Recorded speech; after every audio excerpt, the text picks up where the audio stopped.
Just that one thing. Yes. I know it's impossible, but you can do it. I'll renounce Christianity today. Right. Well, actually, I want to, speaking of Christianity, I think that I'm wondering, Nathan, how you reconcile or how you answer when we talk about Christianity and Jesus' resurrection. When we look at the basic facts surrounding the resurrection, like he was crucified under Pontius Pilate, he died on the third day. His apostles said that he rose again. They said that he was with them in multi-modes and multi-places in front of multi-people over a 40-day period before he rose into heaven. And then they preached that for 4 decades in many cases. And in many cases, they were martyred. In fact, almost all but one case, they were martyred. And they were stoned, crucified, beheaded. And I'm wondering how, as a person who probably has looked a little bit into this, how do you put that together? What's the best explanation for that? Yeah, sure. So if you watch the debate between Kyle and Camille on my channel on the resurrection, I think Camille makes a good point, which is basically what we know about people when they're kind of in religious circles is they tend to think that things are providence, things are acts of God. So when it comes to like explaining people seeing the resurrected Jesus and stuff, it's kind of possible and more likely than an actual resurrection that these people saw some kind of natural thing that they thought was a sign from God for the resurrection of Jesus. Now that might not be the case. But what did they say they saw? Well, they said they saw the physical Jesus, but the thing is, on Camille's argument, the probability is actually, and he even grants that Yahweh exists and that Yahweh resurrects people, and he essentially argues from saying that, well, Yahweh tends not to resurrect people, and so that would be an argument, for example, against this particular case. But so the fact that Yahweh, the simple fact that Yahweh resurrected one person out of 108 billion people who've walked on this planet, to me, gives us pretty good information on that supports this idea that he's divine, as he said he was. But I this is what I don't get.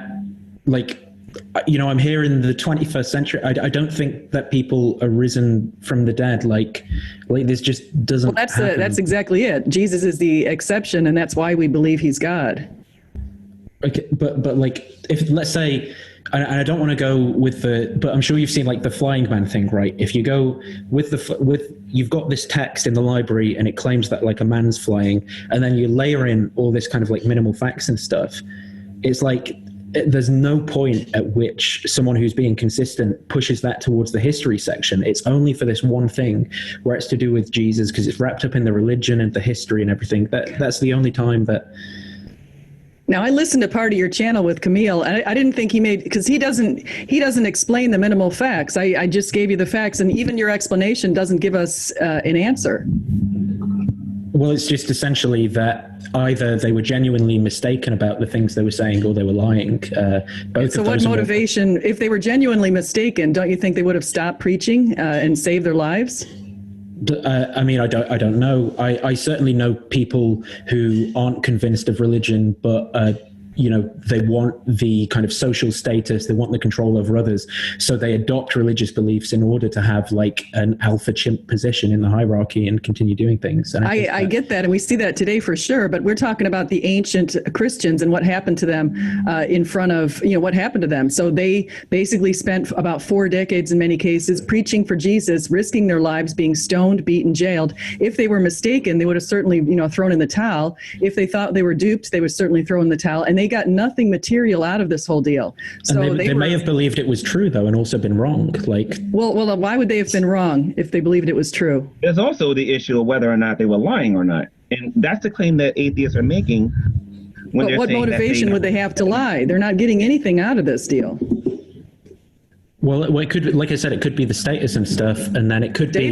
But the status was they were considered the lowest of the low. In fact, Pliny the Younger talked about how he persecuted Christians who wouldn't, who basically retain their beliefs. They were not given any sort of good status. In fact, it was not legal to even be Christian. They wanted you to be pagan and in line with the Roman Empire. Yeah. But if I could take the current example from the church I used to go to, where people there, for example, Christianity isn't viewed by society as like this awesome thing that it's great to be, but because individuals would rather like be at the top of a hierarchy of a congregation of 100 people rather than go to like an office job every day, they take that option. Well, some people do that, but how do you know that the eyewitnesses were lying?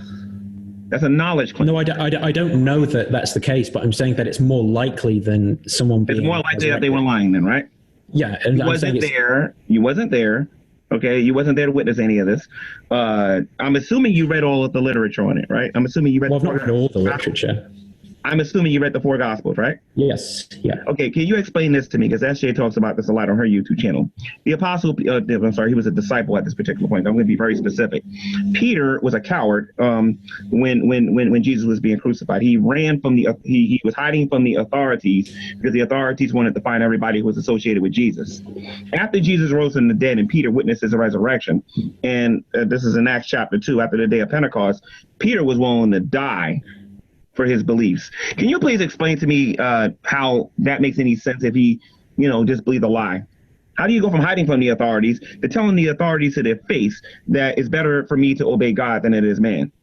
Well, he might have genuinely believed that that was the case and been wrong. What about the alternative? The authors might have made it up. You keep saying it could have been. What about if he actually did it?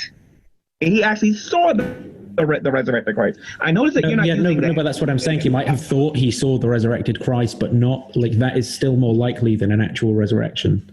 I don't see. So he thought he saw the risen Christ, and you have Paul thought he saw the risen Christ, and you have James, Jesus' half-brother, who eventually was martyred in Jerusalem, who also saw the risen Christ, who's tried to stop just his like ministry. every Pentecostal, every weekend, every Sunday. Can we talk about Paul for a moment? The interesting thing about Paul, before he became Paul, he was Saul, right? And Saul was holding the coats of the people who were stoning and killing Christians. And he was seeking papers to go find these people and to throw them in jail. And you're telling me that he went from doing that to being the persecuted himself for a lie? Falling into a trap that Hume falls into. I am not committed to believing every miraculous claim just because I believe some miraculous claims. I'm not obligated to believe every messianic claim just because I believe one messianic claim. I can, if you wanted to open up Keener's book, I haven't read it, I don't own it, but if you wanted to at some point go through Keener's book together, I'd be happy to and give my opinion on some of these individual cases given the evidence. I suspect I'd probably be skeptical of at least some of them, if not a good number of them.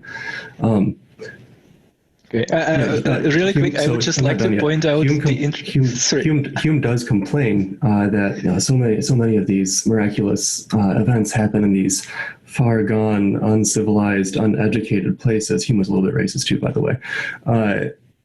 He makes this complaint, but the thing is, Jesus' resurrection happened with plenty of people talking about it. There were very educated people by the day's standards talking about it. There were high-ranking people who converted to Christianity by all accounts.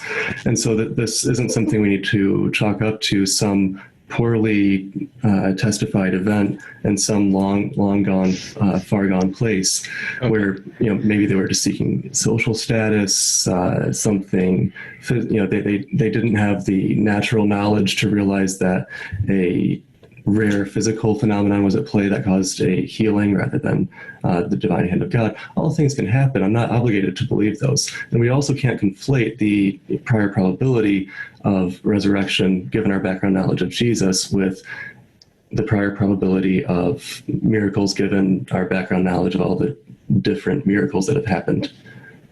Yeah, I would like to point out to the audience the interesting dynamic going on right now, where we have sorry, can you repeat it? Can you repeat it? Can you hear me? Yeah, we broke up for just a second there. I can hear you now. Yeah, I would like to point to the audience to an interesting dynamic going on where an atheist is granting there are actual bodily resurrections, and and a Christian is pushing back against that and saying that he doesn't buy them, but it's okay. No,